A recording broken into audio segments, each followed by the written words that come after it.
लिहाजा अगर कुरान मजीद में कहीं भी सहाबा किराम की, किसी भी सहाबी की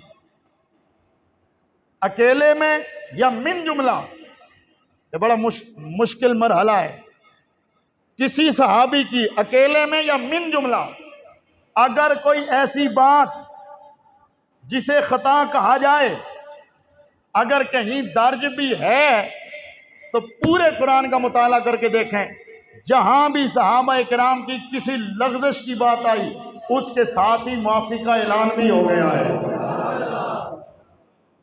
बात समझने में क्या कह रहा हूं? उसके साथ माफी का, ऊंचा बोलो, माफी का ऐलान भी हो गया है।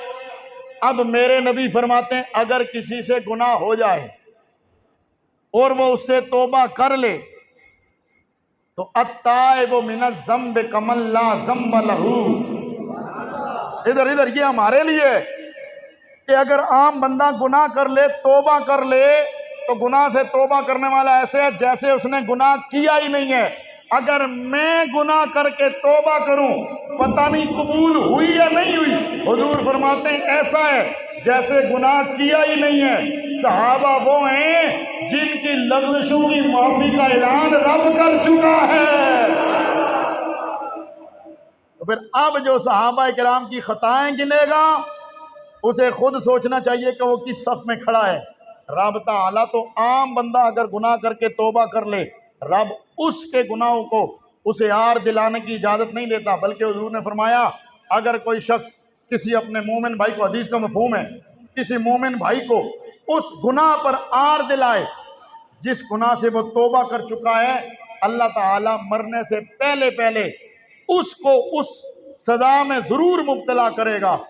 इसलिए आम बंदे के बारे में अगर ये है तो अगर आज कोई कुरान मजीद की जारी आयत पढ़ के जहां सहाबा की माफ़ी का ऐलान हो भी चुका है उसको छोड़ करके सिर्फ कहे कि ये हुआ था, उसको अपने ईमान की फिक्र करनी चाहिए। इसलिए सहाबा वो हैं जो मेरे नबी की बारगाह में हाजिर रहने वाले लोग थे। गज के बोलो सुभान अल्लाह। बस सिर्फ एक जुमला, आज अगर कोई बंदा किसी के पीर साहब के करीब हो जाए, उनके पास बैठना शुरू हो जाए, तो सारे लोग और ना सही लेकिन कम से कम जो उस पीर के मुरीद होते हैं ना, वो कहते हैं यार ये हमारे पीरों का खास बंदा है। जाग रहे हो? ऐ साढ़े पीरां दा खास बंदा है, इहदी इज्जत करो, इहदे नाल पीर भी बड़ा प्यार करते हैं। और सहाबा मेरे नबी की खास जमात है। जिन्हों लुत्फ आया उची बोले सुभान अल्लाह। सहाबा मेरे नबी की खास जमात है। हम ये नहीं देखते वो करते क्या रहे हैं, हम ये देखेंगे वो मुस्तफा से प्यार कितना करते आए हैं। उन्हें हुजूर का कुर्ब हासिल था। बस सहाबा वो जिनकी हर सुबह ईद होती थी, खुदा का जिक्र होता था।